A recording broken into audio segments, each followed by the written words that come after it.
agradecer ao transmissor.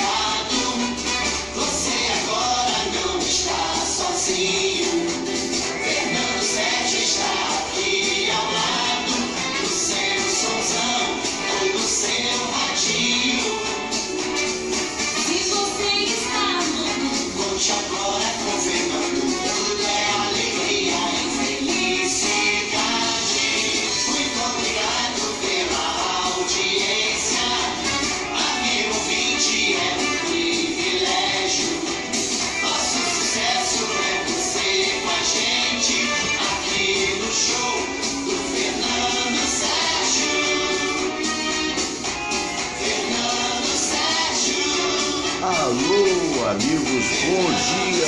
Já estamos vendo aqui, olha, a minha esquerda, aqui no teu vídeo, a minha direita, né? O nosso querido Dr. Luiz Aibinder. Bom dia, Dr. Luiz. Bom dia, Fernando. Bom dia a todos. Abraço grande. E também o nosso não menos querido professor, doutor Pedro Carlos. Bom dia, Pedro. Seja bem-vindo. E a caminho, olha lá, já chegou aí.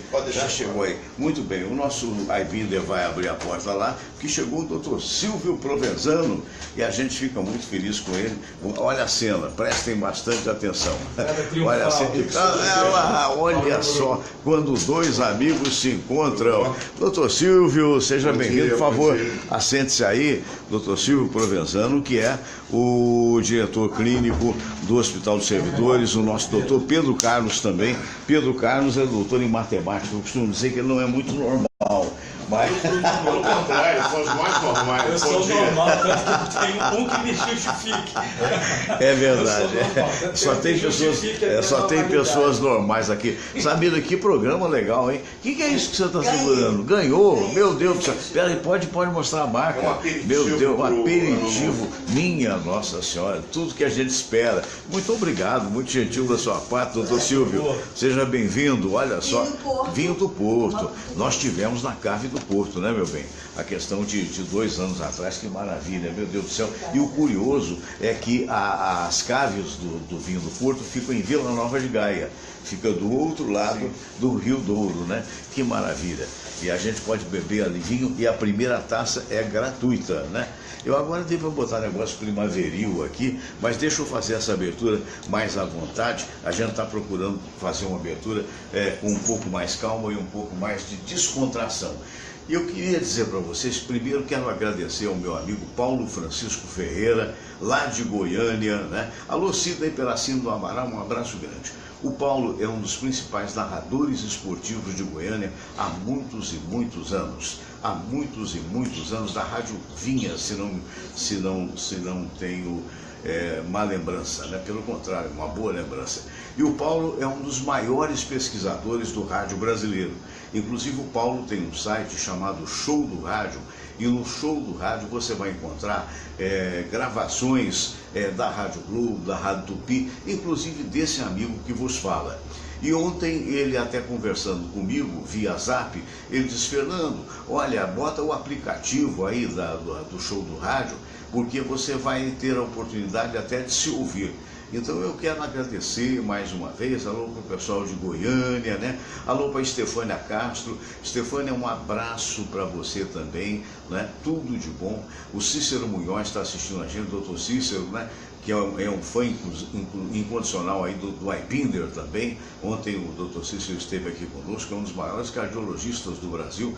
Doutor Cícero, que é tenente-coronel da Aeronáutica, hoje reformado, e que, entre outras coisas, foi diretor do Hospital Federal, do Hospital da Aeronáutica. É uma honra para nós ele é médico intervencionista, né?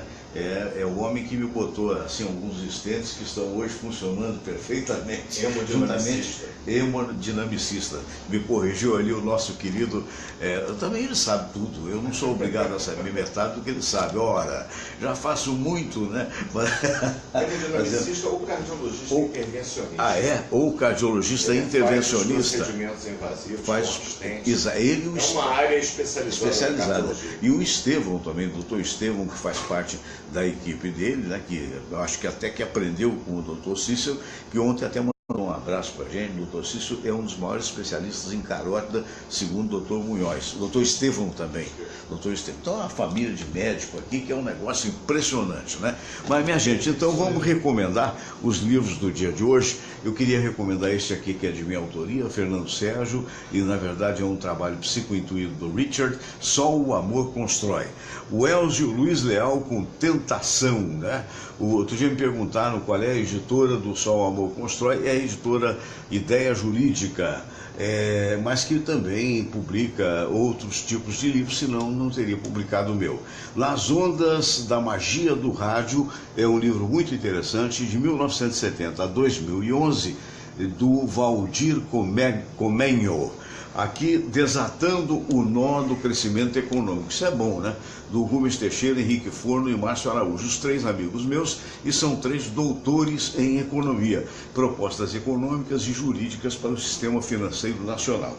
Esse livro, na verdade, ele está bem velhinho, mas é um livro que eu recomendo, que é muito interessante. Eu ganhei esse livro quando eu tinha 18 anos de idade, de uma tia minha, e eu achei muito interessante até hoje, sempre que posso eu dou. É um livro chamado Alegria e Triunfo, da editora Pensamento, e autoria do Lourenço Prado. É muito interessante.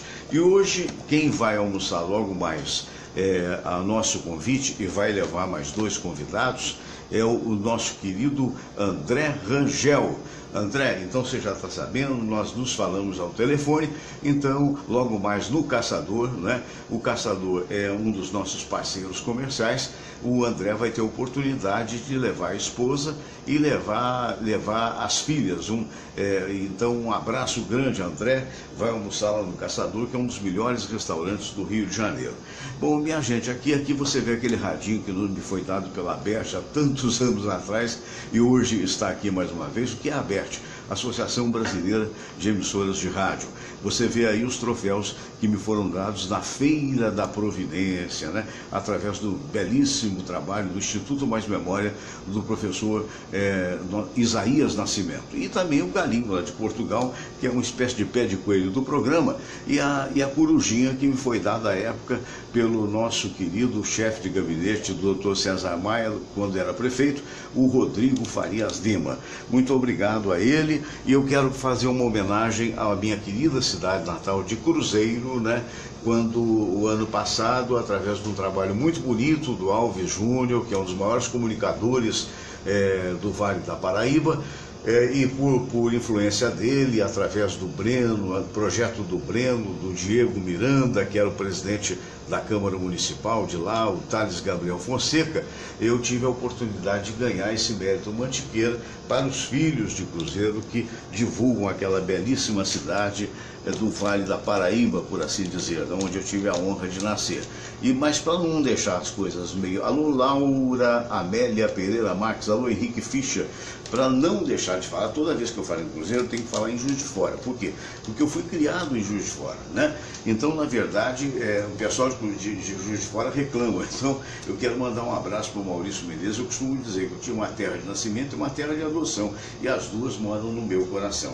Olha, eu quero parabenizar a Procuradora-Geral da República, a Raquel Dodge, que se manifestou contra o indulto de Natal que foi dado pelo senhor Temer, né? Dizendo que esse indulto de Natal teve um sentido oposto, contrário do que todos nós estamos pugnando e lutando. Pela primeira vez, através da Lava Jato, o Brasil está responsabilizando aqueles que cometeram atos de corrupção. E esse indulto de Natal, generoso demais, segundo a doutora Raquel Dodge, perpetrado pelo famigerado Temer, na realidade, é algo que nos escandaliza a todos. Então eu quero me solidarizar com a Raquel Dodge. Como o programa do dia de hoje tem pessoas muito mais brilhantes do que eu gostaria de, logo de imediato, falar dos nossos queridos parceiros, né? Dizendo que, olha, já está chegando aí a passagem do ano e, olha, não tem coisa melhor do que você fazer seguro, né? Seguro é muito importante. Se você tem uma seguradora de sua confiança, faça seguro. Mas eu também queria dizer dos nossos amigos da Bradesco Seguros Online. Bradesco Seguros tem a facilidade de você entrar, botar só ali no URL, ou seja, no endereço eletrônico, você bota Bradesco Online e vai ser fácil demais para você fazer até uma avaliação do seu bem, de que forma você pode segurar. Então, maravilha. E queria mostrar para vocês, alô Camila Almeida Carro, alô Euseni Elide, um abraço para você.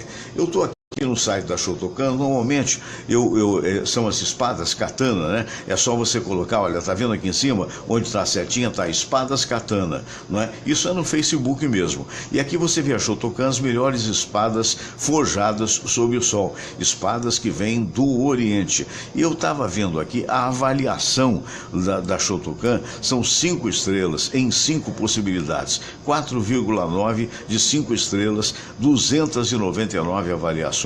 E você vê o caso aqui do Renato Correia da Silva.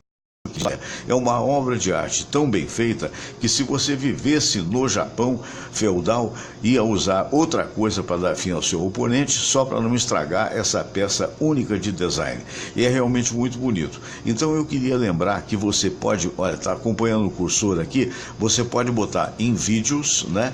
E nos vídeos, então, você vai ver que coisa bonita que são essas espadas Katana Megumi, né? Por exemplo, que é uma espada maravilhosa que você pode ter na sua casa como objeto de decoração, né? Então eu estou mostrando aí, você dá uma olhada. Espadas Katana Shotokan, né? Olha que maravilha, olha que obra de arte que isso é feito. Olha aí o punho, que é feito de pele de arraia. Agora, cuidado que tem corte, você vai ter aí, digamos assim, os suportes que você pode adquirir e você pode botar na madeira também, ok? Então, espadas katana, olha o capricho do cabo da espada. É qualquer coisa de extraordinário, à venda para todo o Brasil, para toda e qualquer parte do Brasil. Onde você encontrar este símbolo aqui que eu estou mostrando, você encontrará espadas katana. Então, pode ser através do Facebook, como eu falei, ou pode ser através do site da Espadas Katana, que é espadascatana.com.br, um dos maiores importadores e vendedores de espadas katana, espadas do Japão para todo o Brasil. Tá aí, ó, você pode adquirir. Eu queria também mandar um abraço para o Cristiano, que é o gerente lá. Queria lembrar do Hostel Icaraí, suítes completas, uma beleza. Outro dia eu estive lá no hostel, teve lá uma espécie de luau, né, com um DJ, e a piscina estava encantadora, churrasqueira para hóspedes, Wi-Fi e estacionamento grátis. Reservas.hostelicaraí@gmail.com. Isso colocado, isso posto, eu queria fazer uma última recomendação em nome da Secretaria de Esportes de Niterói, né? Lembrando que o MMA Cross Fitness do professor Serginho, faixa preta, 4º grau, está sempre acontecendo, estará acontecendo a partir de janeiro, de volta. Esse tempo está naturalmente aproveitando as festas, né?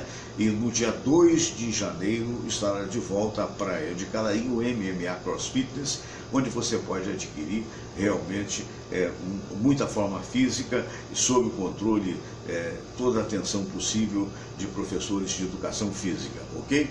Euseni Eide 2018 para você também com sucesso. Carlita Almeida Carro também um abraço. E nós vamos então para os nossos queridos amigos, começando com o nosso querido doutor Luiz Aibinder. Mas, doutor, mais uma vez um abraço grande, prazer em recebê-lo, Aibinder. E a pergunta que não quer calar: como é que o amigo vê a perspectiva do ano de 2018? É uma pergunta que eu faço para todos. Tem gente dizendo que as coisas vão melhorar, outros não estão acreditando muito no que está se dizendo aí. Ó, Fernando, eu tenho muita dificuldade de prever até o passado. Ainda mais nessa época de muitas incertezas, ano de eleição, é muito complicado. A tendência econômica é de melhorar. A tendência moral, eu acho que é piorar. Você falou agora do indulto de Natal, a procuradora Raquel Dodge. Eu não chamo aquilo de indulto de Natal, eu chamo aquilo de insulto de Natal. É um insulto a todo trabalhador, toda pessoa honesta, se sente insultada, que nunca foi presa. Que nunca foi presa, nunca roubou, sabe, se sente insultado com isso, com essa cumplicidade que vem lá de cima, com essas excelências. Entre aspas. Eu não vou falar o que eu estou pensando, porque eu sou educado, mas essas excelências com a caneta na mão fazem o que quer, abusam do seu poder, não respeitam a vontade do povo. Isso aqui não é uma democracia, isso aqui é uma cleptocracia. É um governo de ladrões. Infelizmente, eu sou obrigado a concordar, mas não quero opinar, mas já opinei. Agora quero saber o nosso professor Pedro Carlos, lá da Rural. Um abraço aos estudantes da Rural. Fernando, eu acredito também nessa condição, que politicamente nós vamos ter uma mudança muito grande. Acredito que essas eleições vai ser uma surpresa para muita gente. Não para os políticos novos que estão entrando aí pelo primeiro mandato, vão se candidatar, mas para os que já são raposas velhas. Essa corja, vamos dizer assim, né? Não sei se a palavra certa seria essa para homenagear todos eles, né? Mas acredito que vão cair do poder, né? E essa Lava Jato que vem moralizando um pouco nessa política nossa, eu acredito que ela vai ter um impulso muito alto. Vai ter um apoio do povo muito mais intenso do que teve antes, né? Na economia, a gente ainda vai demorar um pouco, mas vejo aí Você acha que ponto de ascensão. Ainda que lentamente, vai ter uma ascensão. Essa mão de obra que está fora do mercado de trabalho, esses 12 milhões, na minha opinião, eles não voltam mais para ocupar o cargo que eles ocupavam. Sim. Se eles voltarem ao trabalho... Eu, pelo menos, já estou convivendo com a metade do que eu vivia. Se eles voltarem ao mercado de trabalho, né, com uma carteira assinada e tudo mais, ou até mesmo como autônomo, eles não vão ter a ação que eles tinham antes. Porque o tempo passa, a tecnologia avança, a cultura vai tomando outros rumos e muitos deles ficaram parados. Se nós olharmos assim, as pessoas que estão saindo agora das universidades já têm uma dificuldade de encontrar um mercado de trabalho, que são atualizados, imagine quem está parado há 2, 3, 4 anos. Verdade. Então, acho que esse número de desempregados, ele pode estabilizar. Crescer, acredito que não, mas estabilizar, ele vai ficar nessa condição. Eu acredito assim, por esse motivo, a não ser que ele vá para um mercado, né?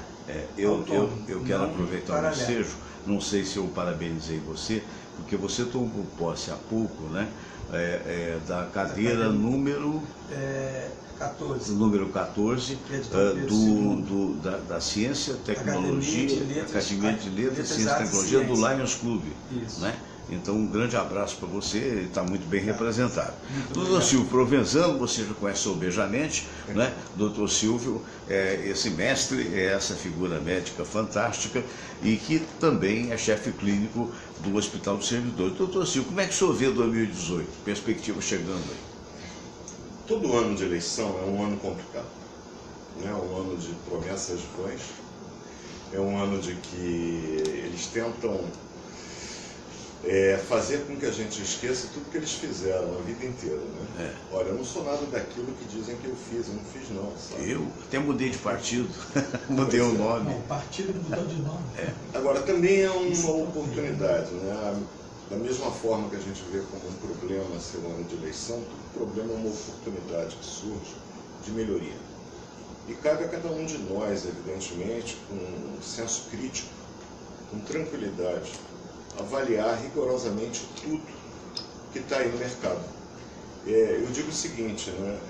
Aquele cara que chegar e disser eu estou resolvendo todos os problemas, esse aí eu já nem levo em consideração.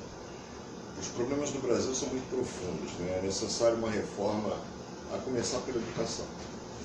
Eu acho que sem uma reforma do ensino básico, que vá até o ensino superior, a gente não tem solução. Tem que investir pesadamente em educação.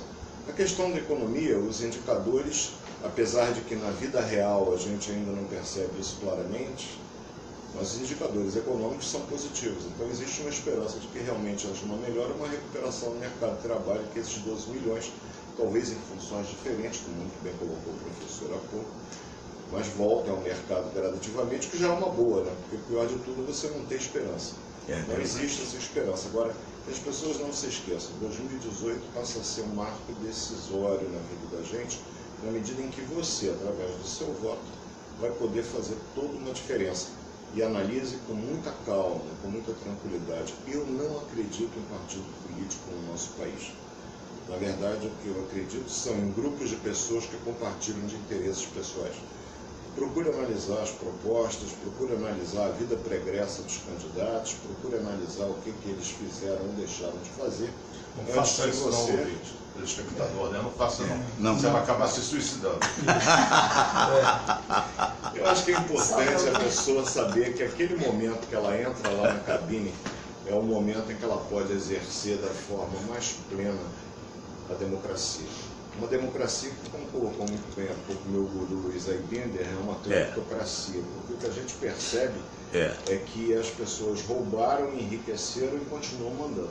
Continuam mandando e continuam com o dinheiro lá fora. E roubando. Eu acho que algumas decisões que vêm de cima, como por exemplo esse insulto de Natural, muito bem colocado, a inteligência do Aibinder é algo que sempre me comoveu. Não é indulto, é insulto. Não é insulto a quem? A quem é de bem, a quem agiu corretamente. Esse insulto natalino é a comprovação clara de que tudo acontece, além do que o decreto lançado pelo nosso presidente, que foi defendido pelo ministro da Justiça, como não poderia deixar de ser, que compromete inclusive o futuro das operações Lava Jato, na medida em que ele dá uma série de benesses. Né? O que for preso pela Lava Jato, digamos assim, que fizer uma denúncia, ele vai cumprir 60% da pena. Isso. Quer dizer, vai deixar de cumprir 60% da pena. Quem ficar caladinho a partir desse insulto de Natal só vai cumprir 20%. É um absurdo. Ou seja, é um estímulo para não denunciar. Quer dizer, é um estímulo. Políticos que estão em cima estão se protegendo com essas medidas. É um estímulo à corrupção. Pois é um prêmio. Grande. É um prêmio a coisa. É um insulto, não tem outra palavra para definir isso. E eu acho que as coisas não vão melhorar, Silvio. Não importa quem você vote, porque a estrutura política, as leis, a Constituição, é como trocar o maquinista do trem, mas você não vai rodar nos mesmos trilhos. Quem seja lá quem assumir o poder, não pode sair muito desses parâmetros.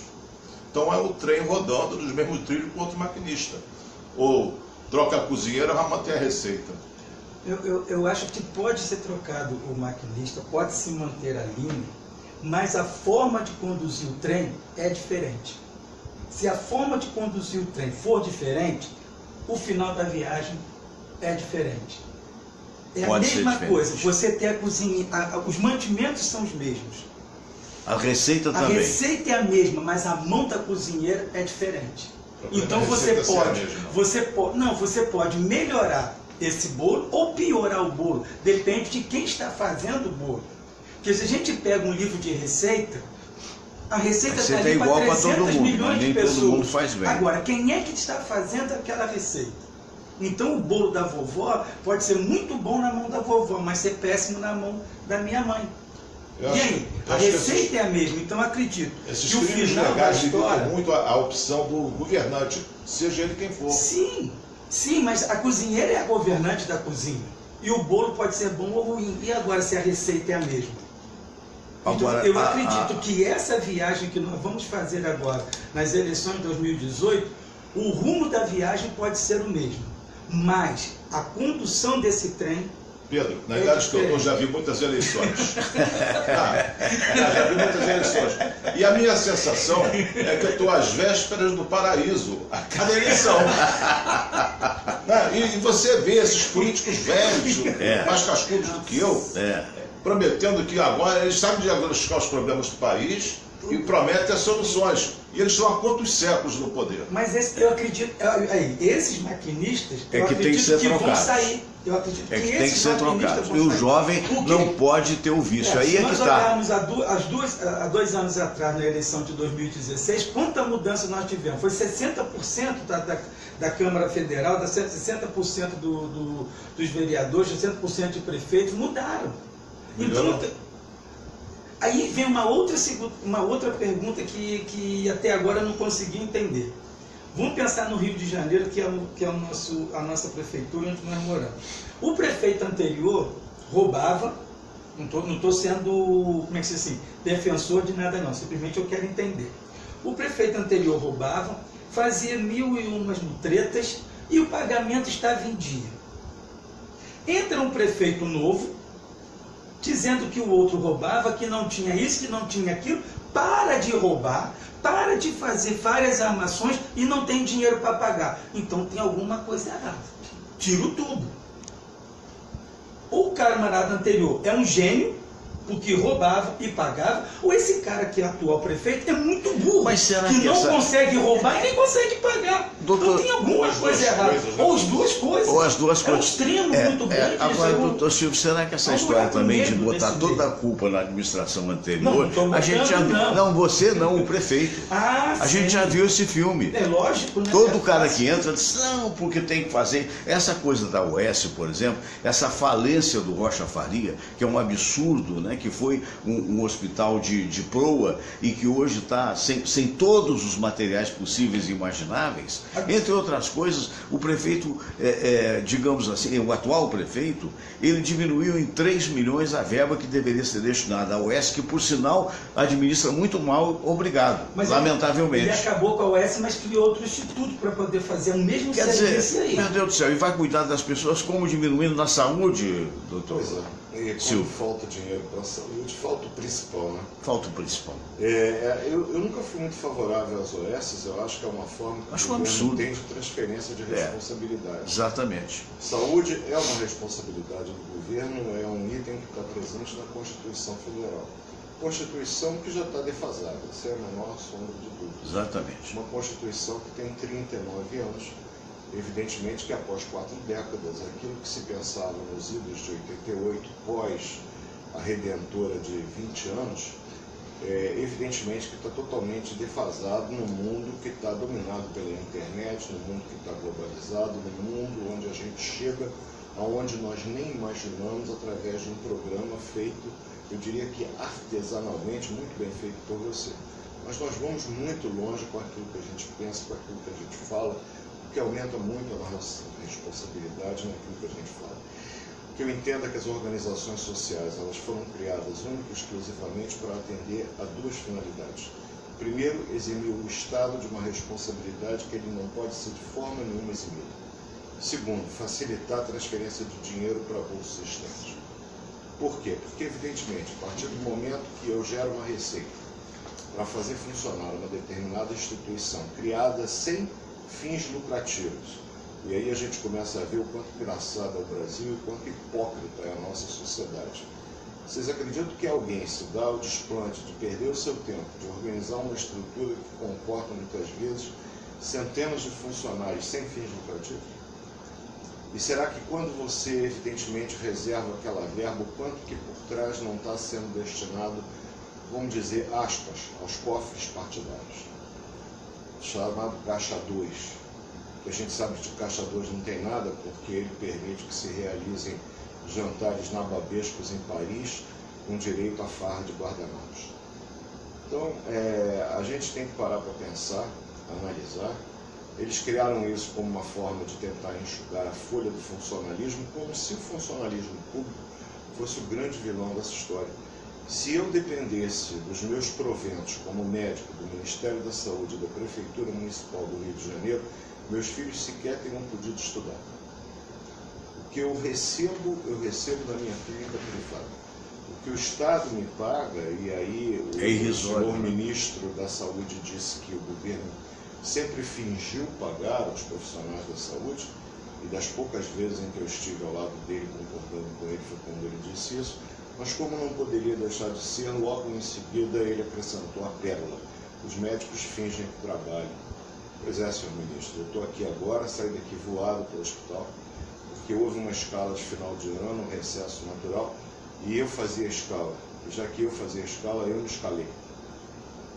Da mesma forma que ano passado, quando eu estava na direção médica do hospital e convocava os médicos nos chamados contratos temporários que o seu governo resolveu não continuar, e com isso nós perdemos excelentes profissionais, eu me recordo que o antigo chefe da clínica médica me solicitou a vinda da minha filha, eu não concordei. Eu não concordei porque eu vou dizer: amigo, vamos dizer que ela só veio porque é minha filha, ela é uma menina muito competente, foi trabalhar na rede privada, que ela fez muito bem. Ganha pelo menos o dobro que os médicos da rede pública estão ganhando, e não sofre como nós sofremos, querendo fazer um exame, não tendo como fazer, querendo fazer um determinado procedimento e não tem material, ou fazer o que eu vou fazer daqui a pouco, vou chegar no hospital e consultar a lista dos medicamentos disponíveis. Por quê? Porque o que existe de fartura, como diria o nosso querido Renato Aragão, farta isso, farta aquilo, a gente faz a medicação não pela necessidade do paciente, mas por aquilo que pode eventualmente remediar. E esses caras ainda ficam criando organizações sociais que, eu repito, nada mais são do que uma maneira de ludibriar o povo e de fazer com que eles encham cada vez mais o seu bolso de dinheiro. Ô Armindo, você falou algo que é muito interessante realmente, né? A gente cansa de ver, a coisa mais hipócrita que existe, a meu ver, são os programas políticos, né? Os programas gratuitos que invadem as nossas casas, naquele momento, independentemente do candidato, se novo ou velho, se antigo, ou seja lá o que for, eles sabem de tudo, o Aibinder. Mas na prática, uma vez eleitos, só encontram os benefícios pessoais. Quer dizer, como mudar isso? Será que o jovem que está escandalizado, como nós que estamos também escandalizados, será que ele terá a capacidade de mudar essa estrutura velha? Olha, corrupta? Eu não sou pessimista, mas eu tenho uma visão, que eu digo realista, mas vou achar que é pessimista. No universo não tem um buraco negro? Tem. Que atrai todas as coisas? O buraco negro da falta de caráter, da corrupção. O Silvio está falando de integridade, pelo menos a definição que ele estava usando. Eu me escalei, porque sou eu que faço a escala. É um exemplo de integridade. Esse buraco negro traga essas integridades. Esses jovens políticos, esses velhos políticos já foram jovens. Sérgio Cabral era jovem, lembra? Não, e era tido e havido como protetor dos aposentados. Dos velhinhos, fazia baile para a terceira idade. Né? Collor era jovem. Quantos jovens se corromperam?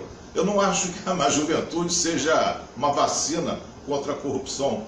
Eu acho que esses políticos que aparecem no programa no horário eleitoral, eu tenho que tomar antiemético, aquele remédio para evitar vômito, porque a sensação que eu tenho é essa.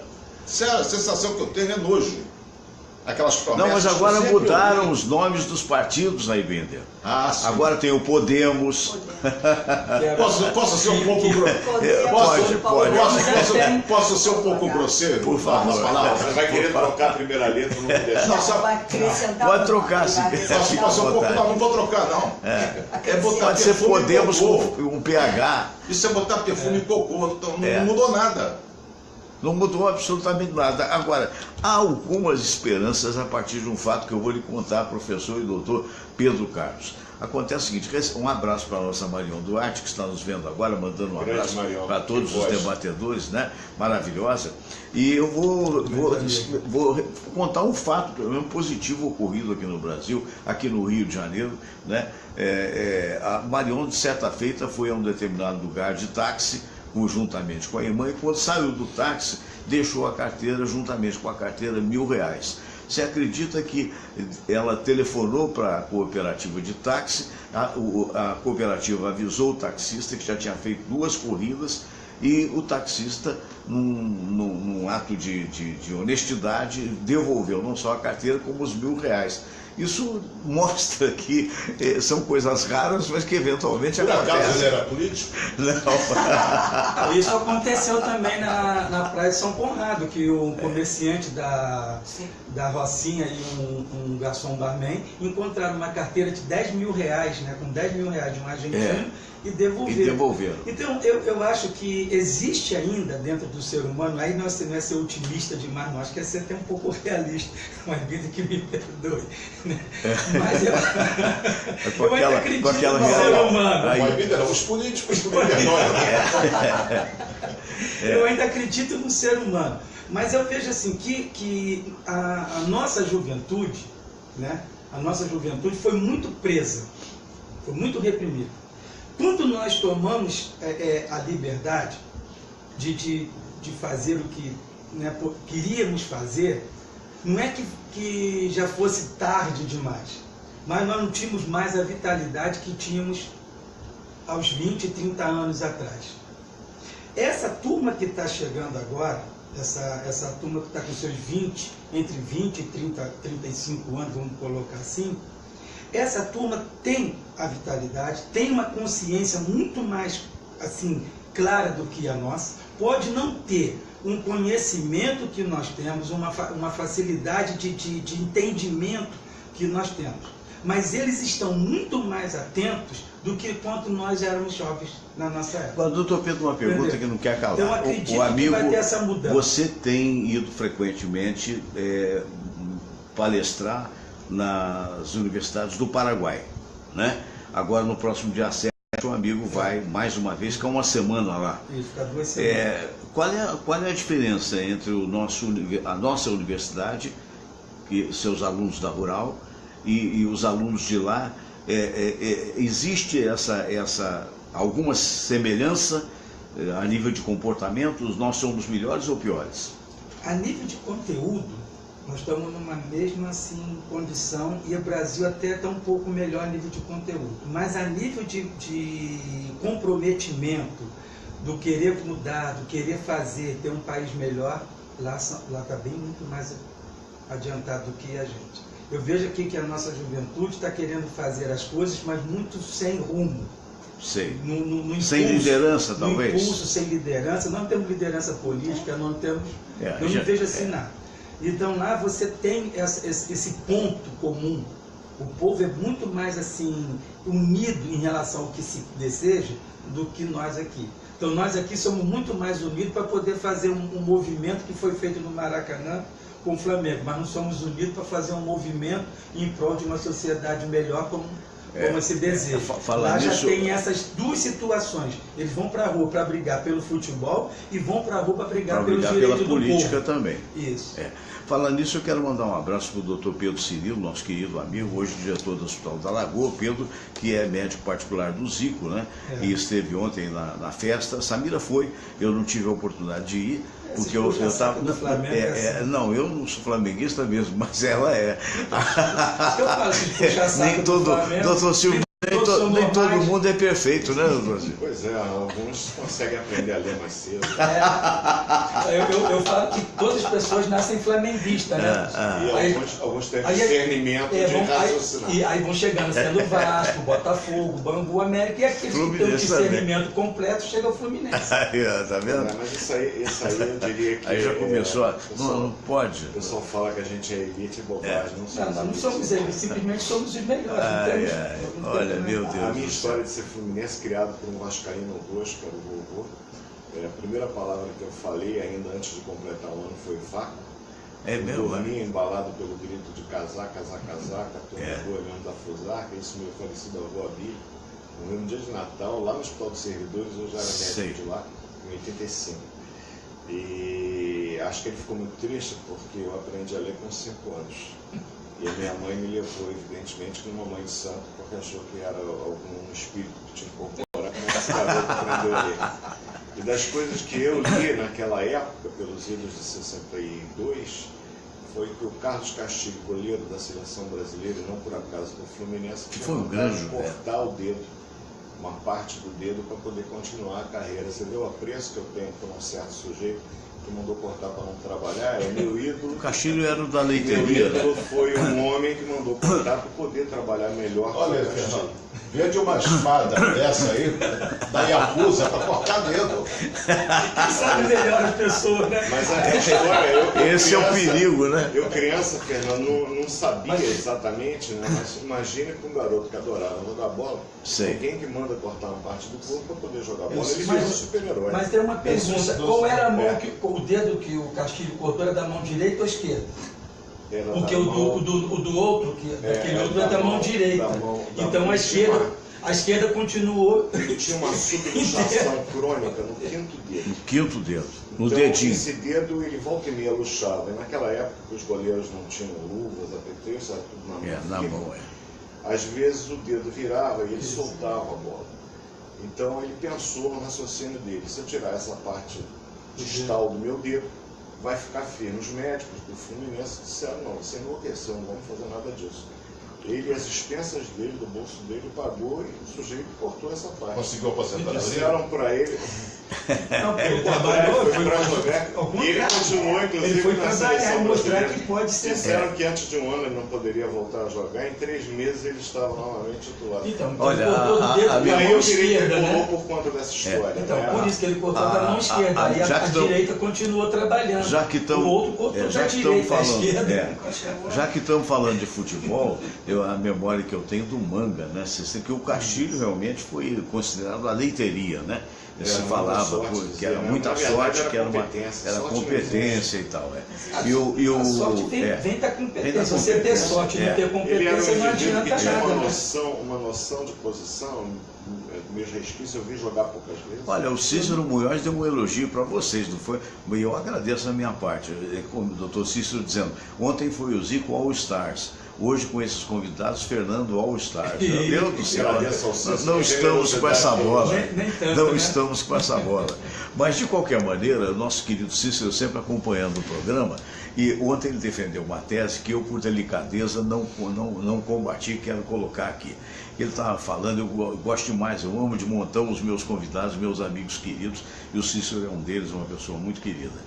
E o Cícero, naturalmente, vendo de uma ótica diferente, disse que na época da Revolução, a Revolução chegou a fazer o Brasil em oitava economia mundial. E eu, por delicadeza, não comentei o óbvio, que na verdade, como não dividiu o dinheiro para ninguém, chegamos a um determinado ponto, mas em contrapartida, nós tínhamos 70% de inflação. Então essa coisa é no mínimo discutível. É exatamente o que está acontecendo agora. Por exemplo, os noticiários, notadamente a TV Globo, ela coloca índices maravilhosos, que entre aspas, não tão maravilhosos, mas dizendo, olha, a coisa agora vai. De uma certa forma, isso não é novidade, porque era uma expectativa que se tinha. Quando foi 2016, vocês se lembram, a imprensa divulgava 2017 vai ser muito duro, mas vai melhorar um pouquinho em 2018. Então, toda a estatística, ela pode ser manipulada e mentirosa. Me perdoe, hoje ele está sabendo a minha informação, que eu não tive coragem de dizer ontem. Essa coisa de oitava economia do Brasil, isso aí foi extremamente manipulado. O Brasil não chegou a ser oitava economia em momento algum da situação. Mas quando a mentira, quando é muito divulgada, ela acaba sendo acreditada e por pessoas de boa fé, doutor Emílio. Mas O matemático aqui não vai confirmar ou não. Se você torturar bem os números, eles confessam qualquer coisa, né? o de terror já falava. A mentira e a estatística. Porque quem é que vai conferir? É ou não é? É a história da Previdência que eles querem reformar. Eu acho que há uma necessidade de reforma. Claro, mas, meu Deus do céu, não da forma que está querendo fazer. O que o nosso professor colocou, a educação precisa mudar. Agora, como? De que maneira, né? É engraçado que eu vejo... Mas, Fernando, só nos desculpa, Silvio. Detesto esse governo. Sei. Mas se você for no supermercado, as coisas não estão aumentando. Não estão. Então, há realmente alguma realidade nesses números, em termos, pelo menos, de inflação. Agora, você acha que houve realidade na tal da oitava economia do mundo naquela época, da Redentora? Não me lembro. Talvez sim, talvez não. Talvez sim, talvez não. Não tem como afirmar isso agora, mas teve aspectos positivos. Sim, com certeza. Negativa. A Muito, violência do Estado, muito. eu acho um absurdo. Você sabe qual Ali nós éramos a 8ª economia do mundo, fora dos Vai países falar o doutor ricos. em matemática. Não, fora dos países ricos. Fora, Tirando o G4, É. o Brasil estava no 8ª Mas por economia quê? do Porque o mundo. contexto... Na realidade, nós éramos a 12ª economia do mundo. E o contexto de Era uma nação outro. enorme que é um continente. É. E a época daquele... Correto? Então você tem que levar em consideração também, penso eu, você tem que levar em consideração a propriedade. Não, Ou a seja, economia do mundo também naquela época era muito diferente de hoje. Você tinha países subdesenvolvidos, países totalmente em estado precário, que você pegava a África, a Ásia e tudo mais. Então nós tínhamos uma condição melhor. Só que vários países desses aí tiveram crescimento e nós não. Então, o que a e outra coisa, se fosse tão bom, ninguém mudava. Em relação à inflação, a inflação está controlada. O problema nosso não é inflação, o problema nosso é custo de vida. Quanto que vale R$100 hoje? Se eu coloco R$100 no meu bolso de manhã, quanto chega no final do dia? Não dá para você encher o tanque de gasolina. Não, isso nem pensar. Nem meio tanque dá. Quanto que sobra de dinheiro? Quem tem? Então a inflação, se a gente for hoje, eu vou no mercado, determinados produtos estão crescendo centavos, assim, centavos, que a gente não nota. Então esse custo de vida nosso está atenção, um pouco temos caro. uma discordância. O nosso custo de vida está um pouco caro. O nosso Aibinder discorda de uma forma veemente ou brandamente? Veemente. Naquela época, você tinha aplicação à noite, overnight. Isso. Você ia dormir com dinheiro porque à noite desvalorizava. Se você tivesse dinheiro. Você ia comprar um carro, naquele dia o preço era X. Gente, a marcação, o tomate era R$2 na manhã e era R$7 à noite. Aquela maquininha do supermercado. Que diabo de 8ª economia é essa? Ali nós tínhamos inflação. Os supermercados tinham um funcionário único exclusivamente para ir lá. Para remarcar. Um não. Olha que na época eu fazia publicidade para Sendas. E a Sendas tinha, alô para o Josias Castro, que era o superintendente das Sendas, a Sendas tinha vários funcionários que não dava conta. Isso foi resolvido no governo Itamar, por exatamente. Fernando Henrique. Exatamente. O RV, se lembra? Antecedeu, ele estabeleceu um valor, a unidade real dos valores. E isso foi corrigido no governo Itamar. Olha o Cícero, peraí, olha o que o Cícero está dizendo. O Cícero está dizendo aqui, a economia brasileira foi considerada a 9ª economia por organizações internacionais. Meu querido Cícero, quais organizações internacionais? Todas elas baseadas nos Estados Unidos, que tinham alto interesse de expulsar a ameaça comunista, como se dizia na época, e manter ditaduras. São momentos diferentes. A gente tem que analisar, em primeiro lugar, a Redentora, quando veio em 1964, como eles gostam de ser chamados, o mundo estava vivendo pura Guerra Fria. Exatamente. Entre o bloco comunista e o bloco americano. E havia a lista negra nos Estados Unidos, com a denúncia de cineastas, produtores, aquela velha história que eram comunistas, e aqui no Brasil havia o grupo, que era o grupo do Jango, que era o grupo do Brizola, que era uma ameaça, teoricamente, pela ótica norte-americana, aos interesses a estabilidade na América do Sul. No Cone Sul, na América Latina. E evidentemente que houve todo o interesse por parte norte-americana em fomentar uma revolução aqui. E que foi fomentada por eles. Família mineira, aquela história dos valores morais da sociedade brasileira. Fez-se a Redentora com forte apoio popular. Na época, forte apoio popular. E a coisa era, teoricamente, num primeiro momento, por militares que eu acredito, inclusive, piamente... Ilibados, foi o caso do Castelo Branco. No patriotismo desses, Castelo Branco é um dos nomes. Era uma coisa para ser, digamos, 2 anos. Eu tive a honra de conhecer pessoalmente o general Olímpio Mourão Filho, que era um homem bem intencionado e que serviu apenas para detonar a Revolução, e chegando aqui foi jogado de lado. E aí acontece que aquela história de que o poder corrompe, né?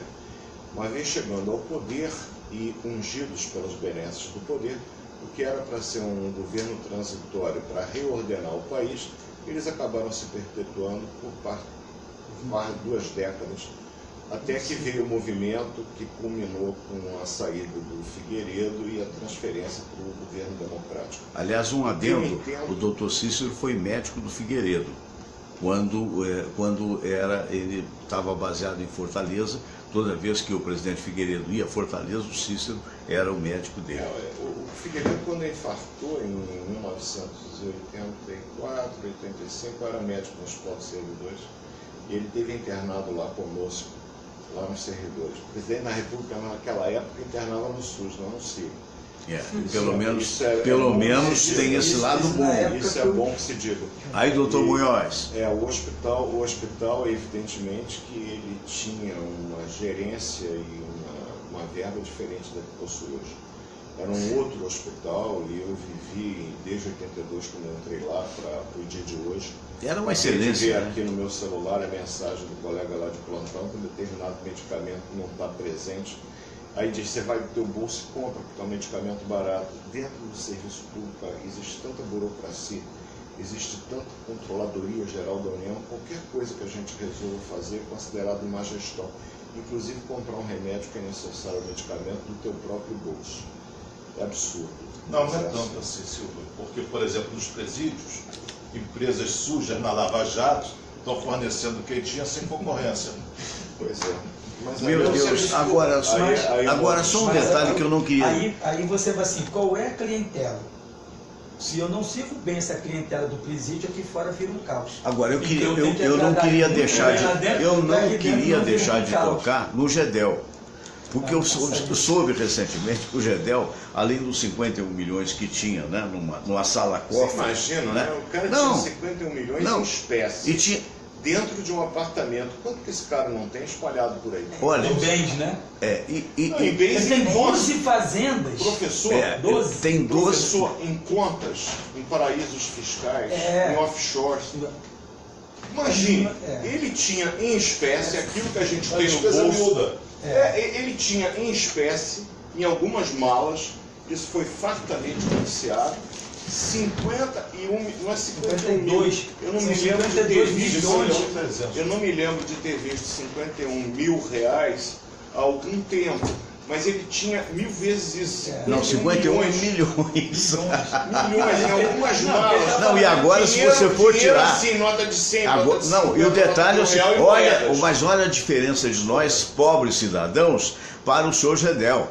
Porque você não vê 51 mil, mas se você vê, se tiver 51 mil agora, você for tirar, você vai ter que declarar, quase que prestar declaração de identidade dos 50 mil, por que tem, por que vai fazer. Agora, o dele está lá, e agora não é isso não, ele agora está sendo acusado, porque ele alugou uma empresa de um preposto dele, que foi funcionário do irmão dele, que é deputado.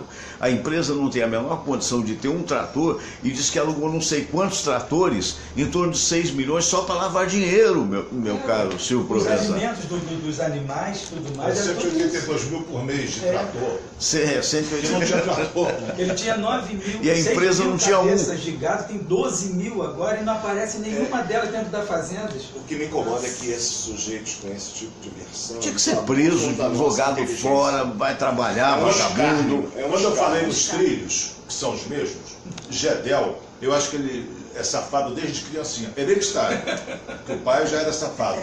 GEDEL era um dos anões do orçamento. Sim. Entendeu? Não mudou nada, ele só se aprimorou. E só está preso porque não é deputado. O irmão dele está solto porque é deputado. Mas vem cá. Os trilhos são os mesmos. Sim. Mas vem cá, o problema é que o Gilmar Mendes pode soltá-lo. Pode. São Gilmar. Mas, rapaz, nós temos que começar a fazer um processo junto ao Vaticano, né, para poder beatificar e canonizar o Gilmar, porque esse cara é excelente. Meu Deus do céu. Ele é excelente, ele consegue entender as leis como ninguém consegue. Quer dar uma grana? Dá o telefone do Gilmar pro Maduro. Olha, acho que vai ser atrasado. Toda vez que chegou. eu tenho um certo receio de falar de Gilmar Mendes, porque eu sei mais ou menos o posicionamento do Dr. Silvio Provenzano com relação ao Gilmar Mendes. Não, o que me incomoda, veja bem, a minha área de conhecimento não tem rigorosamente nada a ver com a área de conhecimento do ministro Gilmar Mendes, né? Ele é doutor em leis essas que evidentemente dependem de uma coisa chamada interpretação, que é de cunho pessoal. porque a lei é clara. A lei não é bem clara, a lei é escrita com palavras, e o sentido que você dá a essas palavras é de cunho pessoal. Eu não tenho a menor dúvida de que Sua Excelência, o ministro Gilmar Mendes, ele toma as decisões respaldadas pela lei. Ele não faz nada que seja rigorosamente ilegal. O grande problema é afrontar de uma forma absolutamente prepotente, de uma forma, inclusive, como eu falei há pouco, com escárnio, tipo, quem manda nesta jossa sou eu, e dane-se. Isso é que me incomoda enquanto cidadão que paga o laudo salário que ele recebe, que é um salário muito bom. É um belo salário, né? Acho que 33 mil. E é um salário, eu diria que indefinido, por quê? Porque ele só sai do cargo atendendo a um único desejo, o dele próprio. Por quê? Porque o cargo é vitalício. Ou seja, enquanto vivo... Não tem essa história. Mas o Ministério... Enquanto vivo, é morto. Mas o morto, a família continua recebendo. Mas o Ministério da Justiça, eu sei que não é de uma forma direta, isso daí nós temos que perguntar a um jurista. Mas o Ministério da Justiça... Não, acho que juiz vai até 75 anos. Não, mas no caso dele não, é vitalício. A Comissão de Justiça do governo não tem como fazer uma interpelação a isso. Não, e outra coisa, peraí, e tem um detalhe desse modelo. Tem que existir alguma coisa dentro da lei que possa impedir esses atos. E tem um detalhe desse modesto jornalista aqui, que é o seguinte, né? Que eu também não sou especialista em leis, pelo contrário, sou só observador. Diz que jornalista é generalista, né? Ele sabe de tudo um pouquinho, mas não sabe profundamente. Mas já que o nosso querido Dr. Silvio falou em leis, né, que ele faz dentro da lei, mas essa lei foi feita, essas leis todas são feitas pelos legisladores. E nós sabemos hoje que 70% desses legisladores é composto de gente sob suspeição. Quer dizer, fazem a lei em causa própria. Estou tentando responder ao professor, só um minutinho, vamos para o ministro da Justiça interpelando dentro da comissão. O Brasil ele é uma federação, onde existe a independência dos poderes, legislativo, judiciário e executivo. Entrar o Ministério da Justiça numa área do Supremo Tribunal Federal é uma ingerência do poder executivo no poder judiciário. Então, do ponto de vista da Constituição, isso não seria possível. Se a interpretação minha, como interpretação, não quer dizer que esteja correta. É apenas o meu entender dessa situação. Não, eu concordo isso, eu sei, mas tem que ter alguma coisa que faça esse impedimento dessas ações arbitrárias. Uma observação. É legal, quando faz é legal, muitas coisas são legais, 70% que fazem a lei são ilegais. Mas não necessariamente certo Pode ser legal, mas não é de direito. Tem prisioneiro que sai da prisão, vai fazer leis pra gente, que nós somos honestos. Agora ele foi preso que estava transportando queijo na cueca. Não sei qual sabor, mas... Mas esse agora... Pode ser Roquefort para alimentar. Aquele que chega à sua casa com coliformes fecais. Não só fecais. Mas... Aí tem que saber qual é o índice, se pode ser consumido ou não. Olha, o nazismo... Imagina se esse cara tivesse um restaurante. O nazismo... O Ministério da Saúde adverte. O nazismo não fez nada fora da lei. O apartheid na África do Sul não fez nada fora da lei. A escravidão no Brasil e nos demais países era dentro da lei. Então a lei tem que ser mudada. Isso do poder, não do povo. É verdade. Mas as leis são criadas. Aí vem Platão, diz que as leis foram criadas para serem burladas. E tanto que burlam as leis que absolve essas pessoas e acontece isso tudo. Então, existe alguma coisa dentro da lei que nós não estamos conhecendo, nós não somos juristas para isso. Mas quem é jurista conhece e por que não faz? Então, doutor Silvio, certa feita. A própria OAB ela fez uma representação criticando algumas decisões do ministro. Então, você vê que existe dentro do judiciário pessoas que não concordam com o que está sendo feito. Agora, a questão é realmente que o Brasil, e volta e meia eu me reporto a um indivíduo que, quando criança, eu cresci com ódio, chamado Charles de Gaulle, porque ele dizia que o Brasil se n'est pas un pays sérieux, quer dizer, o Brasil não é um país sério. E já velho, com a idade que ele tinha quando proferiu essa palavra, eu tenho que dar minha mão à palmatória. Nós não somos um país sério. Nós somos um país que é capaz de colocar algumas milhares de pessoas na rua porque um ídolo de um clube de futebol está sendo vendido. A gente é capaz de colocar quebrar um estádio inteiro porque o time empatou e não foi classificado. Porque o teu time perdeu a decisão do campeonato. E somos absolutamente pacatos, passivos, eu diria até pamonhas, para continuar na letra P, quando uma série de medidas são tomadas que afrontam inclusive a nossa dignidade enquanto pessoas e enquanto país. Nós não somos povo, somos plateia. Pois é, exatamente. Muito bem colocado. É terrível. Eu quero agradecer a cada um de vocês. Lamentavelmente voou o tempo, né? A Sônia Malheiros está parabenizando pelo programa, a Selma Cruz também. Vários coraçõezinhos aqui aparecendo, não dá para identificar todos. Ana Lúcia Barbosa, Cícero Munhoz. Grande Cícero, um abraço grande, muito obrigado. A minha dúvida, ela persiste com relação a essa coisa da mesma forma que persiste atualmente, quando se fala que de repente agora está melhorando a economia, Deus permita que melhore. Mas é como diz o nosso querido Aibinder, a gente é meio que vacinado, né, Aibinder? Porque tantas eleições, né, você na expectativa do paraíso e logo após vem o inferno com tudo que tem dentro, né? O problema não é o paraíso, ainda fica mais quente. Está no meio, o purgatório. Não, o inferno ainda fica mais quente. O inferno ainda fica mais quente. Doutor Silvio, muito obrigado, um grande abraço. Mais uma vez eu agradeço. 2017 teve coisas muito chatas, mas tiveram coisas excelentes. Teu programa, por exemplo, obrigado, fico muito honrado. Convidado para dentro da tua casa. Aliás, a palavra mais elogiosa que eu recebi nessa passagem de ano, que antecedeu o Natal, foi justamente um zap do meu amigo Silvio Provenzano me chamando de irmão. E eu fiquei muito feliz porque foi um irmão que eu conheci na terceira idade e que muito me honra. Fernando, existem os irmãos genéticos que os nossos pais nos deram e que a gente cuida com carinho. Existem aqueles irmãos de alma. São aqueles que a gente escolhe. É verdade. Então eu tenho, por exemplo, aqui, te agradeço muito, reencontrar a Aibinder, que desde que eu conheci, são quase 7 anos, foi uma pessoa que me ajudou magnífica. Muito do ponto de vista pessoal. Que maravilha. Não como profissional, eu digo pessoal com orientações, com dicas, com uma série uma visão, ele abriu uma visão diferente para mim. Eu nunca canso de agradecer e reconhecer que ele fez uma diferença. Desejar que para todos que nos assistem, em 2018, acabei de ver a Sônia mandando um feliz ano novo, uma amiga antiga, para você também, para a Maria P, que está lá em Bari assistindo a gente.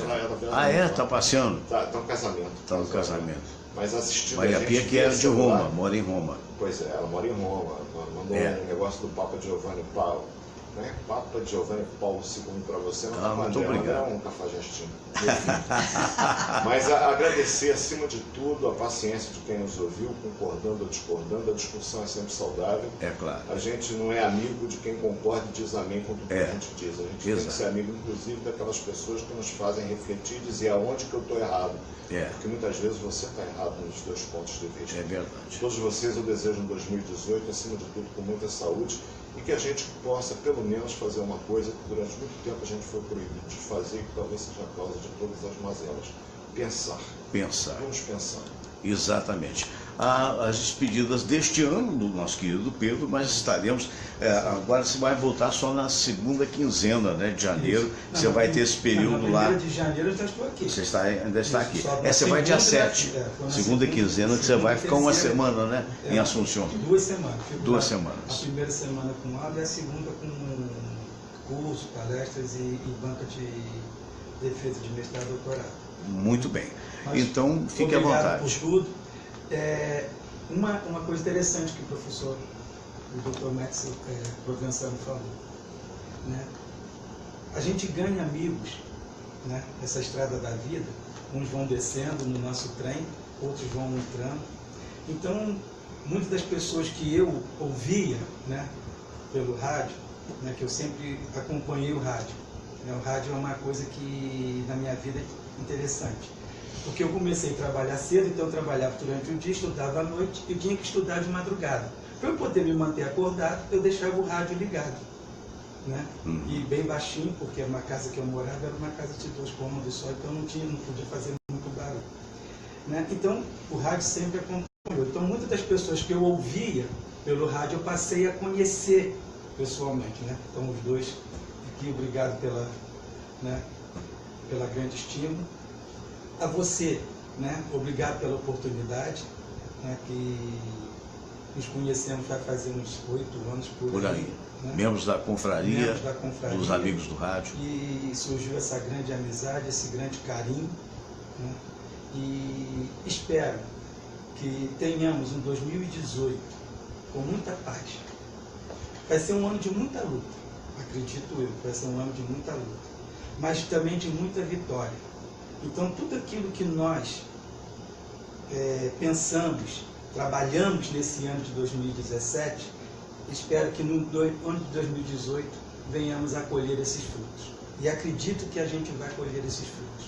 Vamos, né, lutar para isso. Desejo a todos um bom 2018, que o nosso Pai Maior, né, ilumine a cabeça nossa e de todos os nossos dirigentes. Né? Um abraço a todos. Doutor Aibinder, eu tive a oportunidade, tenho tido a oportunidade do doutor Aibinder muitos anos no meu programa, né? Quando você fazia o Barbosa na época, o Barbosa ele fazia também, gravava o meu programa e era uma figura que nós todos admiramos e várias vezes gravamos juntos também no rádio. Na televisão também, lembra? Na televisão também, na Band, na Bandeirantes, que tivemos lá, com a Cataldi. Isso. Né? Mas eu admiro muito o nosso querido Pedro Carlos, pelo carinho, pela amizade, pela simplicidade do ser, e uma pessoa extremamente qualificada, né?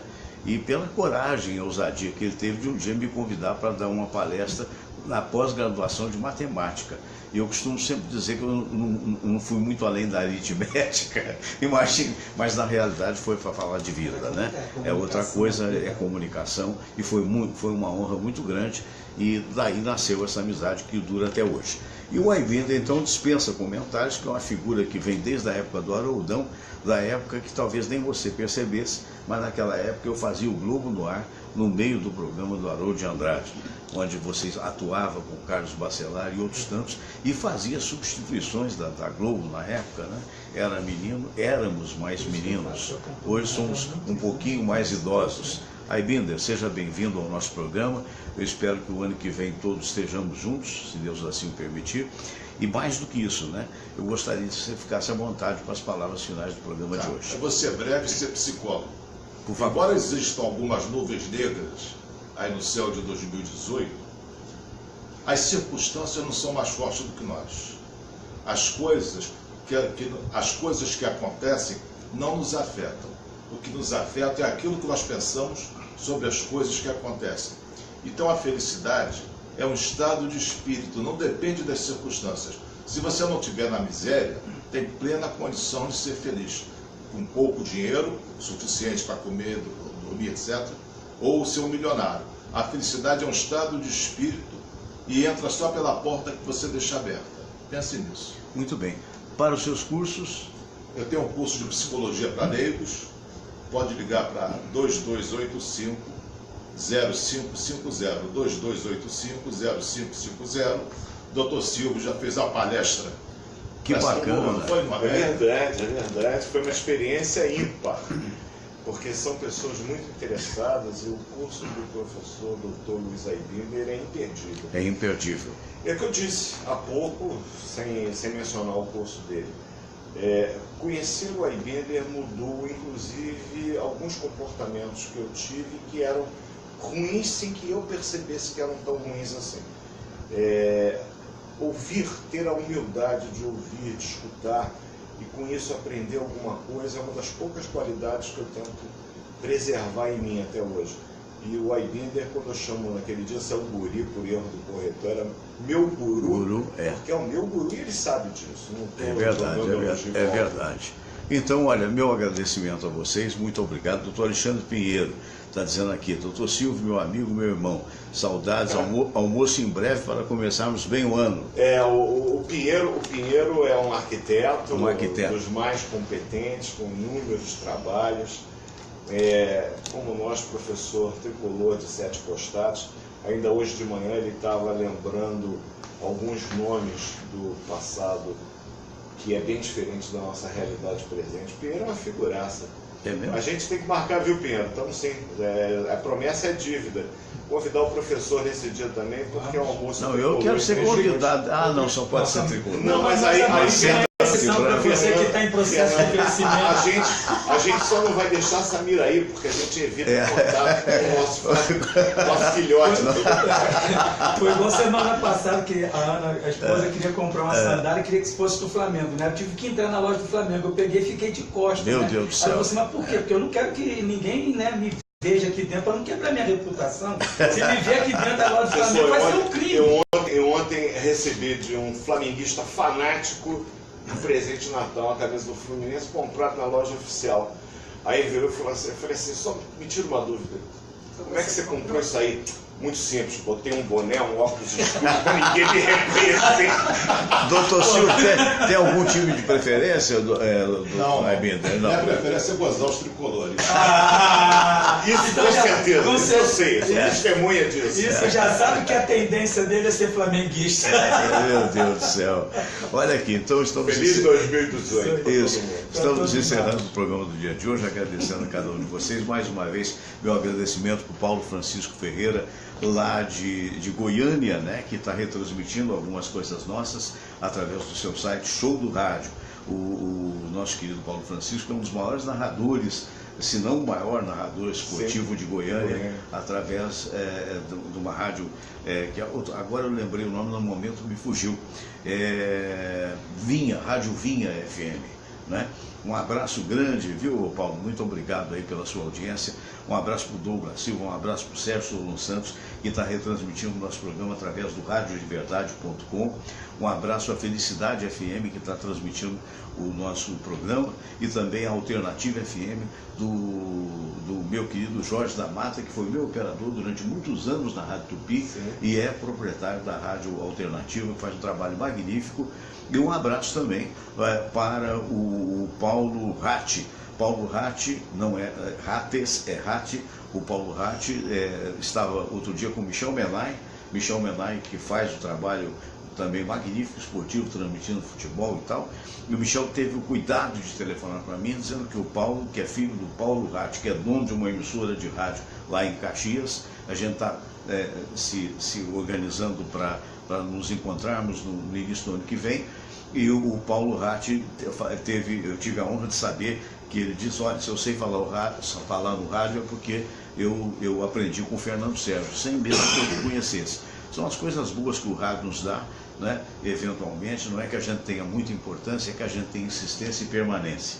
E aí acaba, de alguma forma, somando esforços. A você que está me vendo, um grande abraço. Amanhã, se Deus quiser, teremos mais um programa, e eu desejo já de imediato a todos os meus queridos convidados, a Samira, que aqui está presente, minha companheira de tantos anos, que o ano de 2018 seja bem melhor do que este ano, apesar das dificuldades e dos julgamentos. Todo ano é melhor do que o outro. Abraço grande a todos vocês, e amanhã às 8 horas estaremos aí. Namastê.